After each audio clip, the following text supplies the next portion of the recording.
I'm going to show you the exact frameworks, systems, and techniques to allow you to build the business that could work without you. Fully optimize and operate without needing you at all. This is going to allow you to enjoy your life, enjoy your business, reduce your stress, and have scalable growth. I know this works because I've done this for myself. I've done this for over 1,000 clients, and we've helped our clients add over 300 million in annual recurring revenue through these exact systems. And to prove it to you, within the last 13 weeks, I've only worked 2 of them. And in the last 3 calendar years, I've been able to take off at least 3 months while my business continued to grow without me. This process works for any size company, whether you're a solo founder, a 7, 8, or 9-figure business. And I know this for a fact because we're working with all of those types of clients right now as I make this video. So make sure you watch this video until the end because every single step matters and they only work if they're all connected to each other like one massive puzzle. So for those of you that don't know me, my name is Jordan Ross. I'm the founder of 8-Figure Agency. We're a growth consultancy and portfolio that has done what I told you. We've worked with over 1,000 agencies and we've helped our clients achieve over 300 million in annual recurring revenue as a result of these systems. So without further ado, let's dive in. The first step of this process is to build your workflow.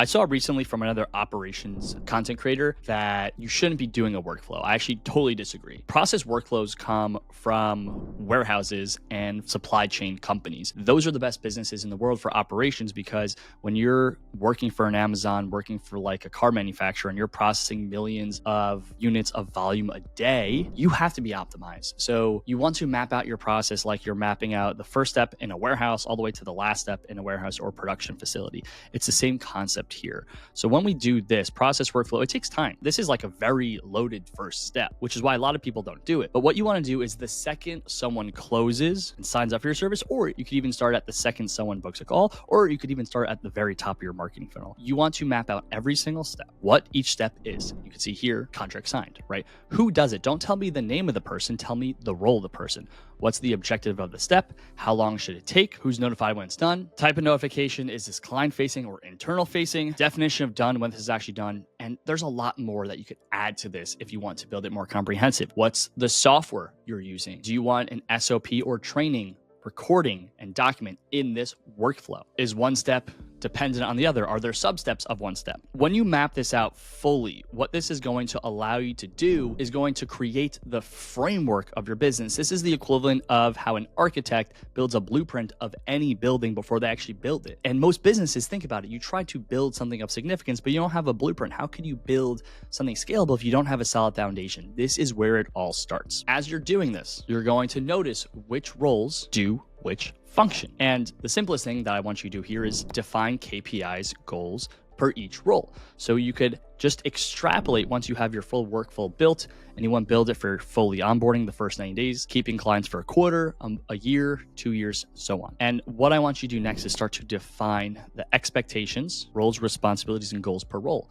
When you do this, this allows you to set better expectations. Expectations on average improve performance by roughly 20 to 40% because people aren't veering off. You could just literally pull out the KPIs per role, the goals per role, and this can be per client, this can be for the role in general. Now, these things are going to allow you to later come back and make a better job description. These are going to allow you to onboard talent better and manage them better because you just define, here's what I expect of you every week. Here's what I expect of you every month. Here's what I expect of you every day. Here's the goals of your role per account, or here's the goals of your role in general. Here's general responsibilities I need you to be thinking of. And what's really cool is you could actually take the list of functions, copy it out of that workflow and paste it into ChatGPT and say, hey, can you turn these into responsibilities, KPIs, and goals for this role? So it expedites it when you use AI. Once you have this, the next step is to start to templatize your process into project management. Literally take the whole thing and put it into a project management software and then make checklists or sub steps or sub checklists for each individual person. Now, you can do this in any software, or you can even do it in Google Sheets. Now, this is one of my admin's daily checklists to make sure they're doing their job. This allows you as a founder to have visibility into someone else's job. Now, if you templatize this and you put it into a software, you can build AI bots to audit, to let you know if your team members have done everything, if tasks are past due, if they didn't submit something. And you could also make your team members submit these into an end of day report channel, which creates a greater level of visibility and accountability. One of the things I strongly believe in business is if people have visibility, they perform at a higher level. If your team members could hide without accountability, then they're going to perform lower. But on a daily basis, you could see this is very recent. I'm recording this in March of 2025. This is March of this year. You could see my team members literally submit this stuff into my Slack channels because that's how we did it at Amazon. And Amazon is one of the best operations businesses in the world. At this point, you built your workflow that you've then templatized and put into your project management software. You've made expectations, daily checklists, and accountability for your team members so you can then make sure they're actually doing what you need them to do. Now, at this point, I want you to start to look at automations. If you look at your workflow, there are going to be steps that could be automated with Make, Zapier, or some simple AI systems. If you have an automation team, ask them to start automating these tasks.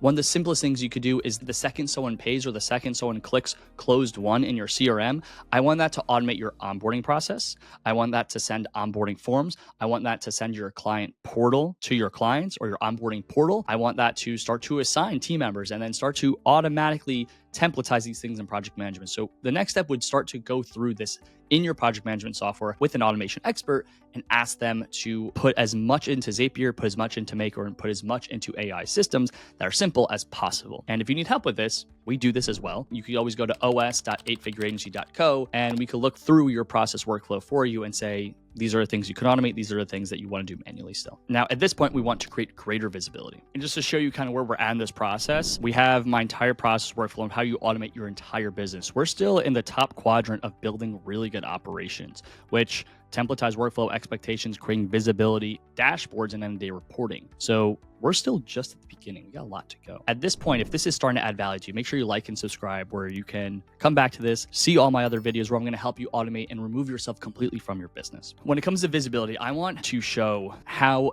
each single one of your clients are doing and how your business is doing as a whole on a daily basis. This is exactly what we had at Amazon. We would run these reports for our entire warehouse on an hourly basis. Now, I want to give a shout out to Orbit Metrics. They do really good reports. I asked them to share with you because I knew this would come up in this video. And you could actually see here, you can build this per client. You could build this for all of your clients and all the platforms you're running them on. And this allows you to know where your clients are performing, which clients are underperforming, which clients are overperforming, which clients you want to tell, you're doing well, and where you need to shore things up with your team. Because if you're underperforming, you need to start to course correct. Visibility makes business so much simpler, especially in a complex operation.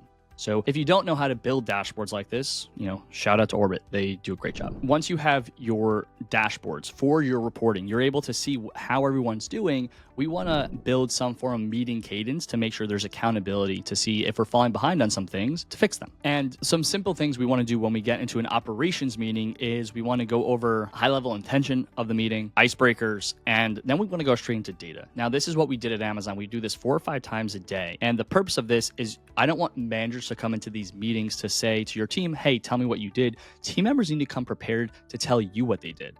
They need to say, these were my sprints from last week. These are the metrics. These are where I'm performing. These are where I'm underperforming. Here's my plan to fix this. And here's my lessons when I'm falling behind.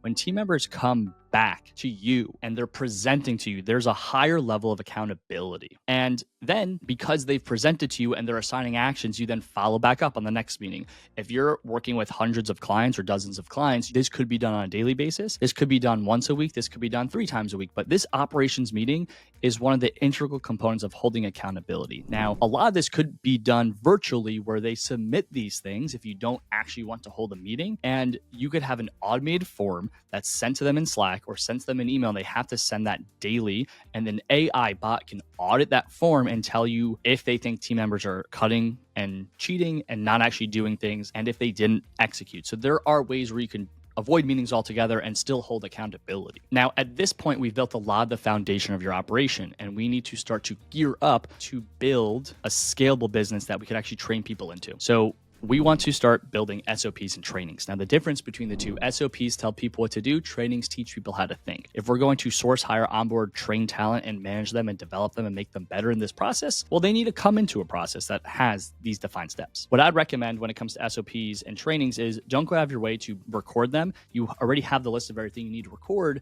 So as you or as someone on your team that's an A+ player is doing the task, click Loom, click fireflies and just start to describe what you're doing as you're doing it. I made a prior video about this, and I'll link that video at the end of this or in the description to make sure you could check that out. But what's critical here is to aggregate these. If you're building an SOP, make sure in Loom or in Fireflies, the title of that recording has the keyword SOP.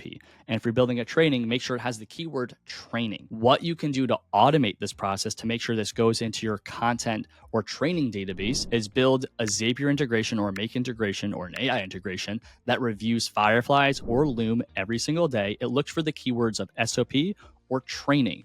And then it will take that, it will take the transcription or it will take the video and put it into a database. It could also take that transcription, put it into a Google Doc and aggregate that Google Doc somewhere. Now, what's really cool and what you want to be prepared for is to take these aggregations and then train AI on knowing what good looks like. Because if you have 1,000 pages of transcriptions on how to be a really good media buyer or how to run a good account management call or how to run a good sales call, you could say extrapolate the lessons or extrapolate the strategy that we use to do this function and document it. Extrapolate all the if-then scenarios of if this happens, then we do this and document it. And what you could start to do is have a really complex AI-driven model on how you do what you do. And I love this because you can then start to templatize this, have your team members record everything, build a rubric through AI that says this is what good looks like every time you do a sales call, every time you do an account, a client call, every time you build a creative strategy, every time you do media buying, every time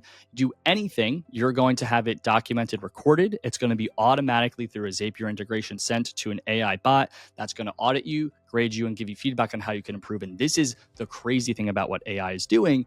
And this will also eventually lead to building more agents too. The more of this that you have, the more agents you could build, the faster you can reduce talent in your business. Pretty freaking cool. Let's keep going. Now, I want to quickly pause here and quote the great Steve Jobs. Steve Jobs knew that the right strategy is about focusing on what matters just as much as focusing on what to not do. We've built an AI-powered assessment that shows you exactly where your business is stuck and where you need to focus on next, and then next, and then next. So there's no more guessing and wasted effort. Make sure you go to the link below or go to constraintcalculator.scoreapp.com to grab this free assessment to tell you what you need to do in your business to keep growing and building better processes faster. Now let's dive back in. At this point in the process, we have a good foundation for an operation. We have a lot of SOPs and have a lot of training. So we're now ready to source, hire, onboard, train, and manage our talent better. One thing that is a critical next step is to build out what I call the skills gap analysis. The skills gap analysis is basically a massive aggregation of all the skills that you need in a single role. When you have this, you're going to have your technical, your quantitative, your qualitative skills for a particular role. And this is an example of an SEO agency doing this for an SEO based role. Now, what this allows you to do is you can give this to prospects that you're potentially going to hire to ask them to fill it out. You could also give this to your team members to grade themselves. And this becomes a rubric on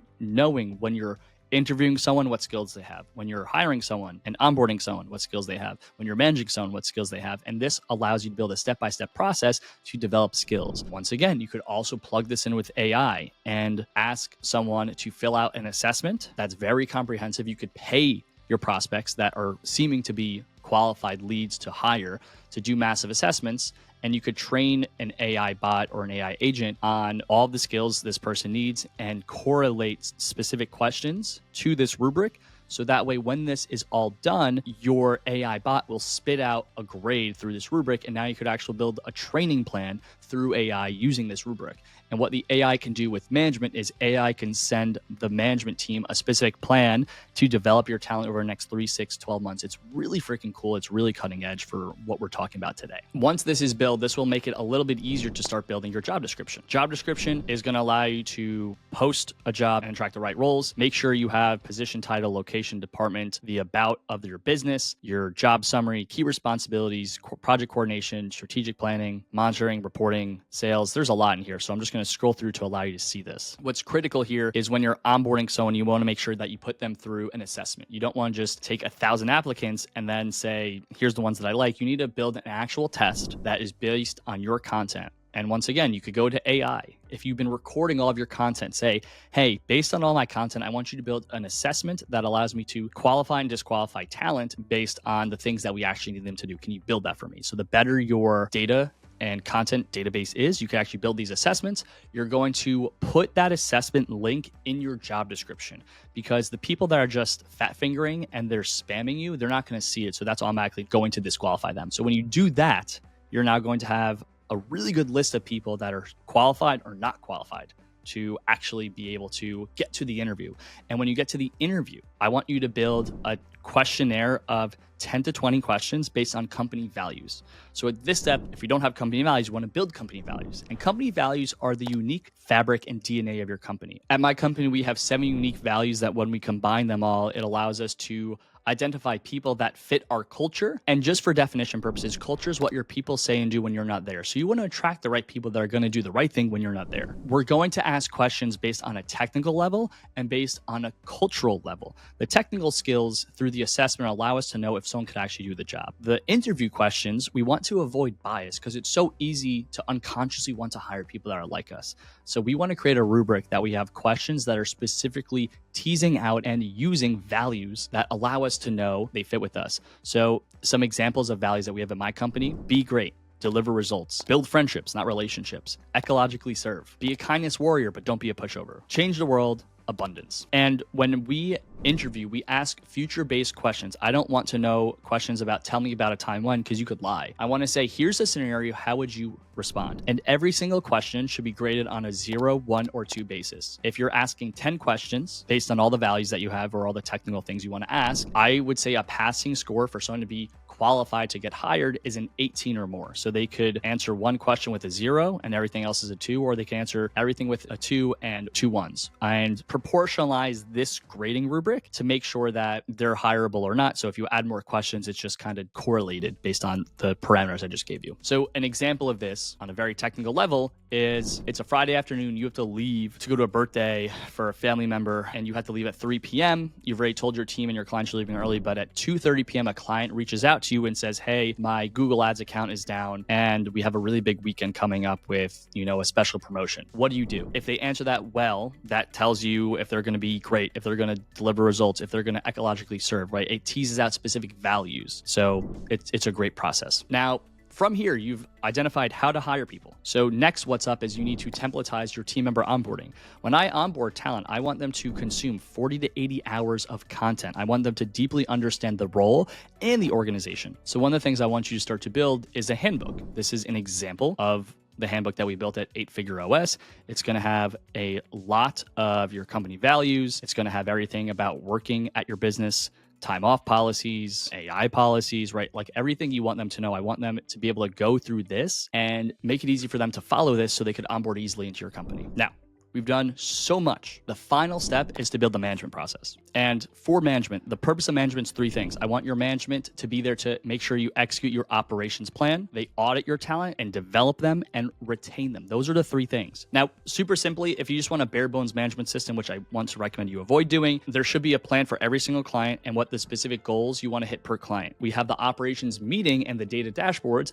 to make sure you're hitting those goals. I want there to be audits in place. We created those audits through the end of day reporting, and we could also have those audits through the end of day reporting, those checklists, and then also we could build some automations through, Zapier to make sure we're not falling behind on project management. And when it comes to developing our talent, we want to make sure our managers are reviewing our talent's work at least 1 to 2 to 3 times a day. Now, this could also be automated with AI because AI can do this for your manager. They could say, hey, I've been watching your team execute the client calls, the client strategy, and client execution. Here's where they've done well, and here's where they've fallen short. And with that rubric that we built for the skills gap analysis, they should be using that with your team members on a minimum once a month basis to make sure they're executing.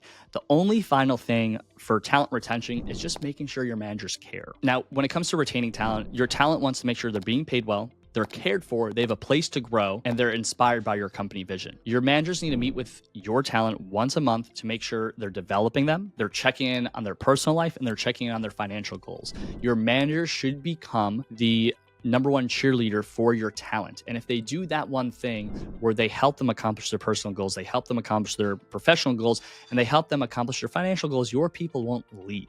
And if you want to automate that, you can build an AI integrated bot or agent that integrates with your talent management base or talent management database, where every time there's a one-on-one meeting, they tell the AI, hey, I'm about to do a one-on-one The AI says who's the employee, and then every question they submit an answer to. So the AI just starts to track all these things in your database. Now, guys, that's everything you need to do to build the initial framework to automate everything. Now, this soon will allow you to build a significant amount of agents to get out of your operation, to completely automate your entire business. And if you want help doing this, make sure you go to the link below and to book a call with us in a consultation if you're doing at least $600,000 a year. Now, if this was valuable, I didn't go into how to do annual reviews, which is important for building the HR process. So if you want to learn how to do an annual review process that's going to allow you to retain your talent better, develop them better, and give them a future for growing in your company, make sure you click this next video to watch that training on how to build an annual review process. Thank you.